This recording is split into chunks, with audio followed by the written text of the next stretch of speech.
वासना का राज्य अखंड है, वासना का विराम नहीं। फल मिलने पर यदि एक वासना को हम समाप्त करने में समर्थ भी होते हैं तो ना जाने कहां से दूसरी और उससे भी प्रबलतर वासनाएं पनप जाती हैं। प्रबल कारणों से कतिपय वासनाएं कुछ काल के लिए लुप्त हो जाती हैं, परंतु किसी उत्तेजक कारण के आते ही वे जाग पड़ती हैं। भला कोई स्वप्न में भी सोच सकता था कि महर्षि सौभारी कण्व का दृढ़ वैराग्य मीनराज के सुखद गृहस्थ जीवन को देखकर वायु के एक हल्के से झकोरे से जड़ से उखड़कर भूतलशाही बन जाएगा। महर्षि सौभरी कण्व वंश के मुकुट थे। उन्होंने वेद वेदांग का गुरु मुख से अध्ययन कर धर्म का रहस्य भली भांति जान लिया था। उनका शास्त्र चिंतन गहरा था, परंतु उससे भी अधिक गहरा था उनका जगत के प्रपंचों से वैराग्य। जगत के समग्र विषय सुख क्षणिक हैं। जब चित्त को उनसे यथार्थ शांति नहीं मिल सकती, तब कोई विवेकी पुरुष अपने अनमोल जीवन को इन कौड़ी के 3 विषयों की ओर क्यों लगाएगा। आज का विशाल सुख कल की अतीत की स्मृति बन जाता है। जब पल भर में सुख की सरिता सूख कर मरुभूमि के विशाल बालू के ढेर में परिणित हो जाती है, तब कौन विज्ञ पुरुष इस सरिता के सहारे अपनी जीवन वाटिका को हरी भरी रखने का उद्योग करेगा। महर्षि सौभारी का चित्त इन भावनाओं की रगड़ से इतना चिकना बन गया था कि पिता माता का विवाह करने का प्रस्ताव चिकने घड़े पर जल बूंद के समान उन पर टिक न सका। उन्होंने बहुत समझाया, अभी भरी जवानी है, अभिलाषाएं उमड़ी हुई हैं, तुम्हारे जीवन का ये नया बसंत है, कामना मंजरी के विकसित होने का उपयुक्त समय है। रस लोलुप चित्त भ्रमर को इधर उधर से हटाकर सरस माधवी के रसपान में लगाना है। अभी वैराग्य का बाना धारण करने का अवसर नहीं है। परंतु महर्षि सौभारी ने किसी के शब्दों पर कान न दिया। उनका कान तो वैराग्य से भरे अध्यात्म सुख से सने सात्विक गीतों को सुनने में न जाने कब से लगा हुआ था। माता पिता का अपने पुत्र को गृहस्थ जीवन में लाने का उद्योग सफल न हो सका। पुत्र के हृदय में भी देर तक द्वंद्व मचा रहा। एक बार चित्त कहता, माता पिता के वचनों का अनादर करना पुत्र के लिए अत्यंत हानिकारक है, परंतु दूसरी बार एक विरोधी वृत्ति धक्का देकर समझाती, आत्मकल्याण ही सबसे बड़ी वस्तु ठहरी। गुरुजनों के वचनों और कल्याण भावना के विरोध होने पर हमें आत्मकल्याण से विमुख नहीं होना चाहिए। महर्षि सौभरी इस अंतर्द्वंद को अपने हृदय के कोने में बहुत देर तक छिपा न सके और घर से सदा के लिए नाता तोड़कर उन्होंने इस युद्ध को भी विराम दिया। महर्षि के जवानी में ही वैराग्य से और अकस्मात घर छोड़ने से लोगों के हृदय विस्मित हो गए। पवित्र नदी का तट था। कलोलिनी कालिंदी कल कल करती हुई बह रही थी। किनारे पर उगे हुए तमाल वृक्षों की सघन छाया में रंग बिरंगी चिड़ियों का चहकना कानों में अमृत घोल रहा था। घने जंगल के भीतर पशु स्वच्छंद विचरण करते थे और नाना प्रकार के विघ्नों से अलग रहकर विशेष सुख का अनुभव करते थे। सायंकाल बूधोल की भव्य बेला में गाय दूध से भरे थनों के भार से झुकी हुई तथा मंद गति से दूर के गांवों की ओर जाती थी। तब यह दृश्य अनुपम आनंद उत्पन्न करता था। यमुना की सतह पर शीतल पवन के हल्के झकोरों से छोटी छोटी लहरियां उठती थीं और भीतर मछलियों के झुंड इधर से उधर कूदते हुए स्वच्छंदता के सुख का अनुभव कर रहे थे। यहाँ था शांति का अखंड राज्य। इसी एकांत स्थान को महर्षि सौभारी ने अपनी तपस्या के लिए पसंद किया। महर्षि सौभारी के हृदय में तपस्या के प्रति महान अनुराग तो था ही, स्थान की पवित्रता तथा एकांत ने उनके चित्त को हठात अपनी ओर खींच लिया। यमुना के जल के भीतर वे तपस्या करने लगे। भादों में भयंकर बाढ़ के कारण यमुना जल बड़े ही वेग से बहने और बढ़ने लगी, परंतु महर्षि के चित्त में ना तो किसी प्रकार का बढ़ाव था और ना ही किसी प्रकार का बहाव। पूस माघ की रातों में पानी इतना ठंडा हो जाता था कि जल जंतु भी ठंड के कारण कांपते, परंतु मुनि के शरीर में जल चयन करने पर भी किसी प्रकार की जड़ता न आती। वर्षा के साथ साथ ऐसी ठंडी हवा चलती कि प्राणी मात्र के शरीर सिकुड़ जाते, परंतु ऋषि के शरीर में तनिक भी सिकुड़न न आती। ऐसा विकट तपस्या का क्रम बहुत वर्षों तक चलता रहा। महर्षि सौभारी को वह दिन याद था जब उन्होंने तपस्या के निमित्त अपने पिता का आश्रम छोड़कर यमुना जी का आश्रय लिया था। उस समय उनकी भरी जवानी थी, परंतु अब लंबी दाढ़ी और मुलायम मूंछों पर हाथ फेरते समय उन्हें प्रतीत होने लगा कि अब उनकी उम्र ढलने लगी है। जो उन्हें देखता वही आश्चर्य से चकित हो जाता। इतनी विकट तपस्या, शरीर पर इतना नियंत्रण, सर्दी गर्मी सह लेने की इतनी अधिक शक्ति, दर्शकों के आश्चर्य का ठिकाना न रहता। परंतु महर्षि के चित्त की विचित्र दशा थी। वे नित्य यमुना के श्यामल जल में मत्स्यराज की अपनी प्रियतमा के साथ रतिक्रीड़ा देखते देखते आनंद से विभोर हो जाते।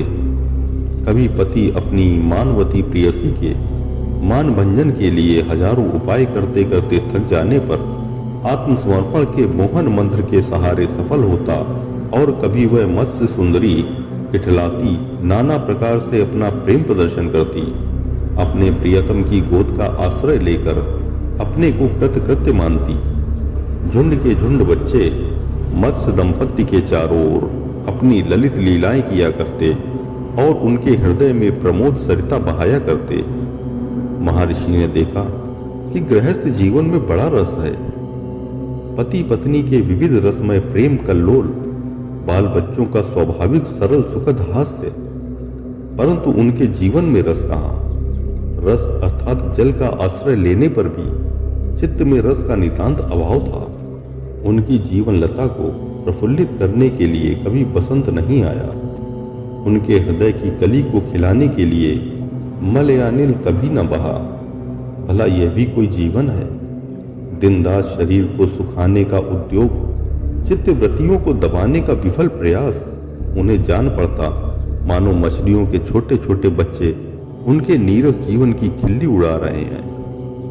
संगत ने सोई हुई वासना को जोरों से झकझोर कर जगा दिया। वह अपने को प्रकट करने के लिए मार्ग खोजने लगी। तप का उद्देश्य केवल शरीर को नाना प्रकार के साधनों से तप्त करना नहीं है, प्रत्युत मन को तप्त करना है। सच्चा तप मन में जमे हुए काम के कूड़े करकट को जलाकर राख कर देता है। आग में तपाए हुए सोने की भांति तपस्या को तपाया गया चित्त खरा उतरता है। तप स्वयं अग्नि रूप है। उसकी साधना करने पर क्या कभी चित्त में अज्ञानता का अंधकार अपना घर बना सकता है? उसकी ज्वाला वासनाओं को भस्म कर देती है और उसका प्रकाश समग्र पदार्थों को प्रकाशित कर देता है। शरीर को पीड़ा पहुंचाना तपस्या का स्वांग मात्र है।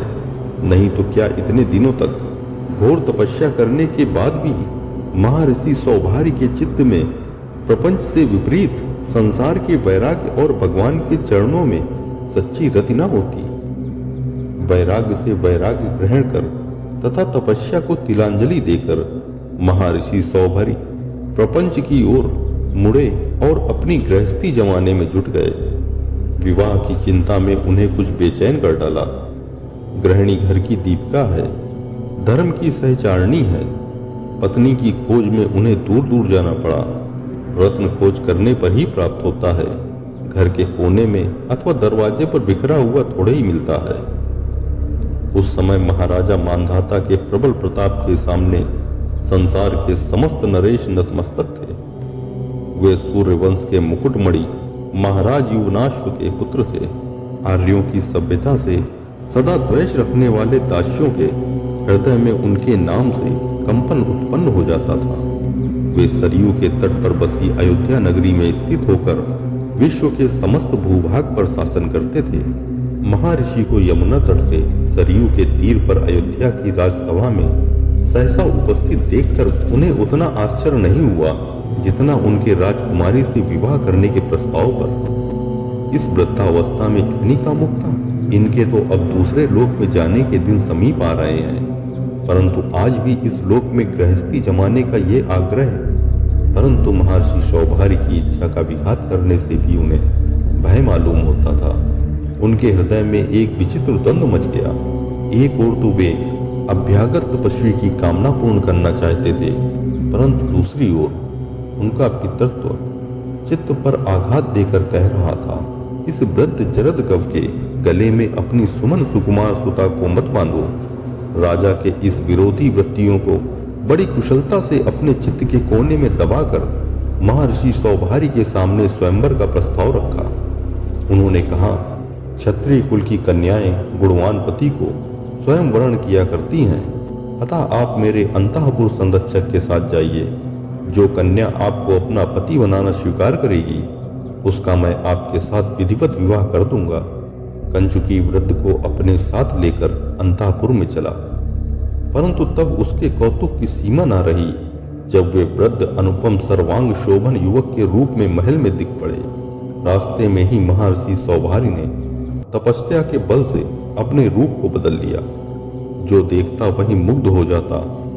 स्निग्ध श्यामल शरीर, ब्रह्म तेज से चमकता हुआ चेहरा, उन्नत ललाट, अंगों में यौवन सुलभ स्फूर्ति, नेत्रों में विचित्र दीप्त जान पड़ता था, मानो स्वयं अनंग अंग धारण कर रति की खोज में सजे हुए महलों के भीतर प्रवेश कर रहा हो। सुकुमारी राजकन्याओं की दृष्टि इस युवक तापस पर पड़ी। चार आंखें होते ही उनका चित्त भ्रमर मुनि के रूप कुसुम की माधुरी चखने के लिए विकल हो उठा। पिता का प्रस्ताव सुनना था कि सबने मिलकर मुनि को घेर लिया और एक स्वर में मुनि को वरण कर लिया। राजा ने भी अपनी प्रतिज्ञा पूरी की। सरयू के सुंदर तट पर विवाह मंडप रचा गया। महाराज मानधाता ने अपनी 50 पुत्रियों का विवाह महर्षि सौभरीकन्व के साथ एक साथ पुलकित बदन होकर कर दिया और दहेज में विपुल संपत्ति दी। 70 गायों के 3 झुंड, श्याम वर्ण प्रसव जो इन सबके आगे आगे चलता था, अनेक घोड़े, नाना प्रकार के रंग बिरंगे कपड़े, अनमोल रत्न, गृहस्थ जीवन को रसमय बनाने वाली समस्त वस्तुओं को एक साथ एक ही जगह पाकर मुनि की कामना वल्ली लहलहा उठी। इन वस्तुओं से सज धज कर रथ पर सवार हो मुनि जब यमुना तट की ओर आ रहे थे, उस समय रास्ते में वज्रपाणि भगवान इंद्र का देव दुर्लभ दर्शन उन्हें प्राप्त हुआ। महर्षि आनंद से गदगद स्वर में स्तुति करने लगे, भगवान आप अनाथों के नाथ हैं और हम लोग बंधुहीन ब्राह्मण हैं। आप प्राणियों की कामनाओं की तुरंत पूर्ति करने वाले हैं। आप सोमपान के लिए अपने तेज के साथ हमारे यहाँ पधारिए। स्तुति किसे प्रसन्न नहीं करती। इस स्तुति को सुनकर देवराज अत्यंत प्रसन्न हुए और महर्षि से आग्रह करने लगे, वर मांगो। महर्षि सौभारी ने अपने मस्तक को झुकाकर विनय भरे शब्दों में कहना आरंभ किया, हे प्रभु, मेरा यौवन सदा बना रहे, मुझ में इच्छा अनुसार नाना रूप धारण करने की शक्ति हो, अक्षय रति हो तथा 50 पत्नियों के साथ एक ही समय रमण करने का सामर्थ्य मुझ में आ जाए। भगवान विश्वकर्मा मेरे लिए सोने के ऐसे महल बना दें जिनके चारों ओर कल्प वृक्ष से युक्त पुष्प वाटिकाएं हों। मेरी पत्नियों में किसी प्रकार की स्पर्धा, परस्पर कलह कभी न हो। आपकी दया से मैं गृहस्थी का पूरा पूरा सुख उठा सकूं। भगवान इंद्र ने गंभीर स्वर में कहा, तथास्तु। देवता ने भक्त की प्रार्थना स्वीकार कर ली। भक्त का हृदय आनंद से गदगद हो उठा। वस्तु के पाने की आशा में जो आनंद आता है वह उसके मिलने पर नहीं होता। मनुष्य उसे पाने के लिए बेचैन बना रहता है, लाखों चेष्टाएं करता है। उसकी कल्पना से ही उसके मुख में लार टपकने लगती है, परंतु वस्तु के मिलते ही उसमें विरसता आ जाती है। उसका स्वाद फीका पड़ जाता है, उसकी चमक दमक जाती रहती है और प्रतिदिन की गले पड़ी वस्तुओं के ढोने के समान उसका भी ढोना दूभर हो जाता है। गृहस्थी में दूर से आनंद अवश्य आता है, परंतु गले पड़ने पर उसका आनंद उड़ जाता है, केवल तलछट शेष रह जाती है।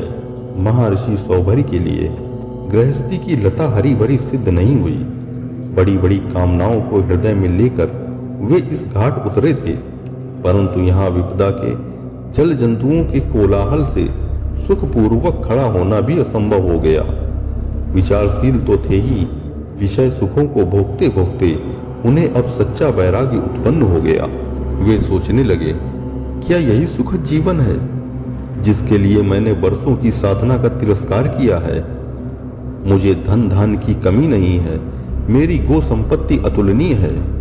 भूख की ज्वाला का अनुभव करने का अशुभ अवसर मुझे कभी नहीं आया, परंतु मेरे चित्त में चैन नहीं। कलकंठ कामनियों के कोकिल विनिंदित स्वरों ने मेरी जीवन वाटिका में वसंत लाने का उद्योग किया। वसंत आया, पर उसकी सरसता टिक न सकी। बालक बालिकाओं की मधुर काकली ने मेरे जीवन उद्योग में पावस को लेकर आने का प्रयत्न किया, परंतु मेरा जीवन सदा के लिए हरा भरा न हो सका। हृदयवल्ली कुछ काल के लिए अवश्य लहलहा उठी, परंतु पतझड़ के दिन शीघ्र आ धमके। पत्ते मुरझाकर झड़ गए। क्या यही सुखमय गृहस्थ जीवन है? बाहरी प्रपंच में फंसकर मैंने आत्मकल्याण को भुला दिया। मानव जीवन की सफलता इसी में है कि योग के द्वारा आत्मदर्शन किया जाए, परंतु भोग के पीछे मैंने योग को भुला दिया। अनात्मा के चक्कर में पड़कर आत्मा को विसार दिया और प्रिय मार्ग का अवलंबन कर श्रेय आत्यांतिक सुख की उपेक्षा कर दी। भोगमय जीवन वह भयावनी भूल भुलैया है जिसके चक्कर में पड़ते ही हम अपनी राह छोड़ बेराह चलने लगते हैं और अनेक जन्म चक्कर काटने में ही बिता देते हैं। कल्याण के मार्ग में जहाँ चलते हैं घूम फिरकर पुनः वहीं आ जाते हैं, एक डग भी आगे नहीं बढ़ पाते। कच्चा वैराग सदा धोखा देता है। मैं समझता था कि इस कच्ची उम्र में भी मेरी लगन सच्ची है, परंतु मिथुनचारी मत्स्यराज की संगति ने मुझे इस मार्ग में ला घसीटा। सच्चा वैराग हुए बिना भगवान की ओर बढ़ना प्रायः असंभव सा ही है। इस विरति को लाने के लिए साधु संगत ही सर्वश्रेष्ठ साधन है। बिना आत्मदर्शन के ये जीवन भार है। अब मैं अधिक दिनों तक इस बोझ को नहीं ढो सकता। दूसरे दिन लोगों ने सुना, महर्षि सौभरी की गृहस्थी उजड़ गई। महर्षि सच्चे निर्वेद से यह प्रपंच छोड़कर जंगल में चले गए और सच्ची तपस्या करते हुए भगवान में लीन हो गए। जिस प्रकार अग्नि के शांत होते ही उसकी ज्वालाएं वहीं शांत हो जाती हैं, उसी प्रकार पति की आध्यात्मिक गति को देखकर पत्नियों ने भी उनकी संगत से सद्गति प्राप्त की। संगति का फल बिना फले नहीं रहता। मनुष्य को चाहिए कि वह सज्जनों की संगति का लाभ उठाकर अपने जीवन को धन्य बनावे। दुष्टों का संग सदा हानिकारक होता है। विषयी पुरुष के संग में विषय उत्पन्न न होगा तो क्या वैराग्य उत्पन्न होगा? मनुष्य को आत्म कल्याण के लिए सदा जागरूक रहना चाहिए। जीवन का यही लक्ष्य है। पशु पक्षी के समान जीना, अपने स्वार्थ के पीछे सदा लगा रहना मानवता नहीं है। ओम तत्सत। जय माता।